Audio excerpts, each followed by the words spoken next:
আসসালামু আলাইকুম দর্শক, আপনারা দেখতে পাচ্ছেন ইতিমধ্যে আমরা চলতে চলতে চলে আসলাম ইন্ডিয়া বর্ডারের কাছে আসামপাড়া গাজী খালুর মাজারে আমরা চলে আসলাম।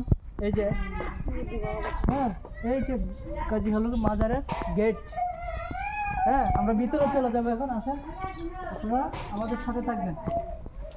হ্যাঁ দর্শক, আপনারা দেখতে পাচ্ছেন যে আমরা যে গাজী খালুর মাজার দেখার জন্য অনেক আফসোস ছিল। হ্যাঁ, আমরা ইতিমধ্যে চলে আসলাম গাজী খালুর মাজারে আসামপাড়া ইন্ডিয়া বর্ডারের কাছাকাছি। হ্যাঁ, সামনে ইন্ডিয়া। আর উনি হচ্ছে মাজারের খাদেম। ওনার সাথে আমি কথা বলবো। আসসালামু আলাইকুম চাচা, কেমন আছেন? হ্যাঁ, আলহামদুলিল্লাহ ভালো। মাজার সম্পর্কে একটু কথা বলবেন? বলুন। একটু কথা বলেন তো ওনার। গাজী খালুর মাজারে জি জি জি, সামনে হচ্ছে কয় নদী ইফারি আছিল মাজার, আসল মাজার গাঙ্গে হ্যাঁ বাংতে বাংতে ইফারে নিচে গিয়ে কথা বলছেন নি। আচ্ছা আচ্ছা, কয় নদী তারপরে তাই নি কেন একজন ওই আচুক রাজা আছে কথা বলছেন ওই বিটিয়ার খেমতে এটা ছিল আচুক রাজার বাড়ি আসলে ঘরে এটা ওই এখানে হেড দেবতা ঘর আছে, এদিকে চাই আছে এখন। হ্যাঁ, দেবতা ঘর আছে কথা বলছেন নি। এখানে মুসলমান আছে, এক ঘর আছে শেখ, ওই শেখ পাড়া, এটা শেখ পাড়া ওই সামনে জানি। তো বেটার ঘরে ওই বাচ্চা কাচ্চা হয় না, তো বেটা হয়েছে হয় আমার ঘরে দিয়ে আল্লাহ এবার ছেলে বা একটা মেয়ে দিন ওইটা আমি এইটা আমি আকিকা করবো জানি। এরপরে ধরুন 2-3 বছর পরে একটা ছেলে দিচ্ছি ওই করে গরিব মানুষ তো পয়সা জোগাড় করতে পারে না। ধরো 1-2 বছর পরে পুরা সামান্য বড় হয়েছে, অত বড় হয়েছে পরে যায় 8-12 বছরে রয়েছে। এরপরে তো একটা গুরুকে বইয়া সে আকিকা করতে আছে আসছিল আমার তার মধ্যে ওই গুরুজো বইয়া বানাইয়া মাংস তৈছে আর সেটা তা মাইয়া একটা টুকরা মাংস ওই আচুকরাদার বাড়ি নিয়েছিল ওই খামতে বিটিয়ার খামতে এটা হচ্ছে আচুকরাদার বাড়ি জানি। এখানে নিয়া এক গাছের ডাল বইয়া খাইতেছে আর ওই আচুকরাদা এখানে সেরা কোনা লইয়া বিল্ডিং করতেছে গাছের তলে। আর ওই টুকরে খায় আমার তার মধ্যে মাংসটা ওই করে গেছি ওই রাজার সামনে, ওই আচুকরাদার সামনে হ্যাঁ আরাম করিয়া উঠতে গেছি। ওইটা কয় দেখো রিক্সা কোনানো আছে 2 জন কথা বলছি। তারপরে দেখারা সেনা না বাড়িতে বাড়ি এখান থেকে ওই ছেলে বাপ আর মারি না আজকে বাড়ি যে খেমটা এরা বাড়ি আছে কেন না খাটিলি।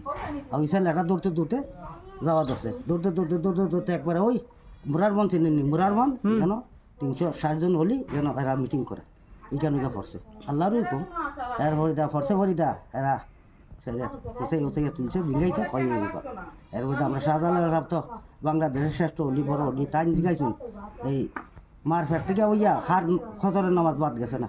এদের গাজী সাহেব আতুল্লাহ দিয়েছেন কোনো আমার গেছে না কোন তুমি যাও এই এটা 20 গাঁও আছে গাজী খালো মানে এটা গাজীপুর নাম পড়ছে কথা বলছো নি। গ্রামের নাম আসলে 20 গাঁও, এখন কি গ্রামের নাম কি গাজীপুর গাজী খালো নয় গাজীপুর নাম পড়ছে। এরপরে তাই না ইয়া ওইখানে আছিল দেবতাগর আজান দিয়ে ওই যে পাথর আছে যে পাথর আজান দিস লেখার ইয়া এই পাথর আছে নদী নিচে বাঙিয়ে লাভা চলাইছিল।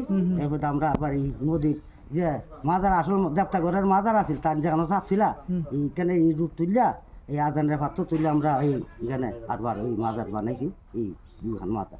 এরপরে ওই তাই না ইয়া এখন আজান দিতে তো ওই দেবতাগরের ছাদ আছিল না, ছাদ ভাঙিয়ে বুড়িয়ে পড়িয়েছে করার পরিদা এখান থেকে গেছিল 100,000 বাড়ি গিয়া তারা তো গিয়েছিল ভোগের মতো গিয়া আগ দিছুন ফরিদা বিটে ওই চাউল আর খড়ি লিয়া বাড়ি কয় মায় আমরা চাউল খড়ি রোগিন না আমরা আইসি তোমার বিদ্যুল্লা দেখবার লাগে তোমার বেলা একটা বিদ্যুল্লা আছে বিদ্যুল্লা বার করে দিছে দেওয়ার পরে তার না আছিল দেবের মধ্যে সুইচ দিয়েছিল খানা করি এটার ভিতরে বুধবেলা আছে সব বাড়িয়ে গেছিল এই বিদ্যুল্লা বাড়ি দিলে ওই কীর্তনিয়া টিলা কীর্তন দিত কোনো সিনার ঘাটো সিনার করতো এখান থেকে হেউন তো অন্য আইয়া ওই রয়তে আইয়া বাড়িতে ভাত খাইতো ইদুঙ্কা বেটে বাড়িতে ডুল দেয় চাপটা করে দিয়েছে খোলা তো আর না 3টা বাজিয়েছি আর এবার খোলা আইসে আইয়া মার ভাই খুব রাগ হয়েছে হয় মা আমার ডুলো বাড়ি দিলে না আমার পেটের বুকে দান বাঁচানো বেটে দেখা দিয়ে কয় গো বাবা দেখ ডুল বাড়িতে চাপটা করে দিবি তুই তো আর শুনোস না আসো না কয় সেটা আইছিল গো মা কয় 2 জন ফকির আইছিল আইয়া এমনি আগ দিছে ভরিতে আমি চাউলে করি লইয়া বাড়িছি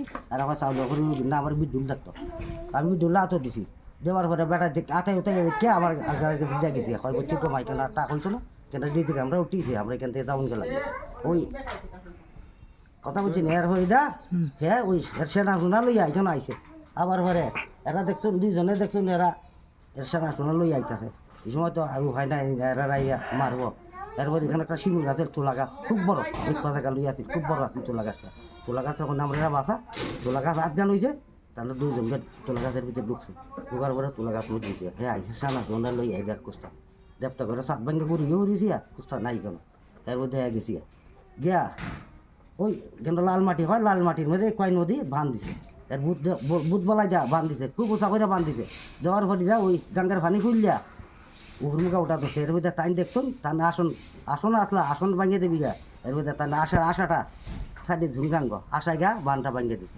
কথা